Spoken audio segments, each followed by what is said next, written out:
best friend. And it's not like I don't have some prior exposure to losing an animal.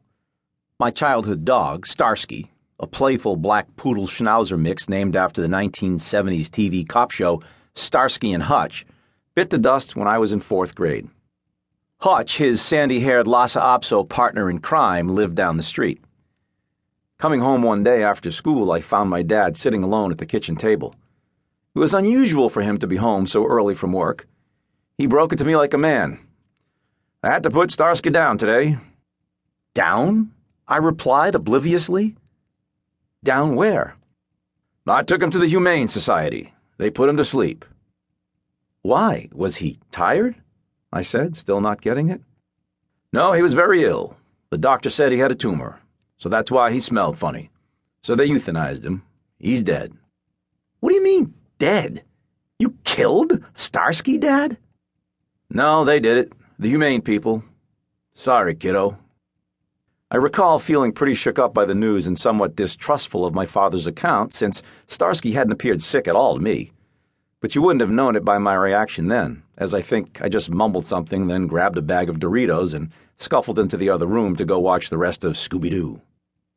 Looking back, my lukewarm response to Starsky's demise was not as considerate as I would have hoped, but in my defense, it's a lot different losing a dog as a kid than when you're a grown adult. All those days of getting up early for morning walks, picking up crap, preparing meals, playing with slobbery dog toys, clipping toenails, giving baths, emergency visits to the vet, and picking up more crap before snuggling into bed, and then having to get up and do it all over again. It adds up. It all means something, the responsibility that another living critter is completely dependent on you for survival. But let's go back to the beginning. I was living with Liberty, my ironically named performance artist girlfriend, who dumped me out of the blue one day because she yearned for her freedom from me in our slummy one-room apartment. She claimed to be too sensitive to break up in person, so she left me a pretentious video message of her reciting some bad poetry, professing how she needed to spread her artistic wings by moving into a 3,000-foot loft space that her parents had bought for her. Liberty and I had discussed getting a dog together, so to get over her departure, I ventured out to the local pound to find a new roommate. It wasn't as if I needed a puppy to lick my wounds, even though, in hindsight, I guess you could call it fate.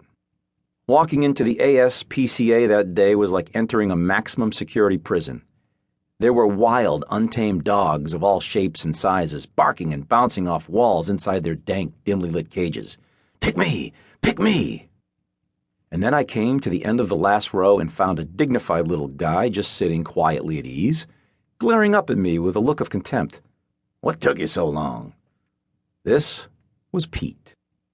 Judging by the condition of Pete's teeth, the ASPCA staffers guesstimated that he was either 2 or 3 years old. Nobody there could verify his official birth date. To paraphrase a well-known line from Casablanca, "Of all the dogs and all the dog shelters in all the world." Considering the formidable lineup of available dogs that day at the kennel, one might assume that I saved Pete's life. But the honest-to-God truth is that he saved mine. Unlike most household pets, I pretty much owe my whole career to that darn dog. I was a starving artist when we first met, and he turned my fading hopes of becoming a professional painter into a full-fledged cottage industry. He was not only my precious pal, he was my meal ticket. Before Pete, I had arrogantly envisioned myself as the next Jackson Pollock or Mark Rothko by painting these humongous abstract paintings with big, bold splashes of color, but, quite frankly, nobody gave a shit. So, desperate for cash to pay the rent, I was commissioned by the friend of a friend to do a portrait of their Mack truck-sized Great Dane. It turned out well, evidently, because one thing led to another, and I was soon thrust headfirst into the dog world, deluged with freelance gigs, and became known as Charlie Keefe, painter of dogs, a.k.a. the Picasso of Pooch portraits. I knew next to nothing about dogs until I started painting them, but thereafter I became a self-taught connoisseur of breeds, quickly discerning the differences between pit bulls and bull terriers, cocker spaniels and Springer spaniels, Bernese mountain dogs and Portuguese water dogs, Shih Tzus, Shar-Peis, and Shiba Inus. You get the pointer. And don't even get me started on the designer hybrid dogs. Soon enough, my busy schedule for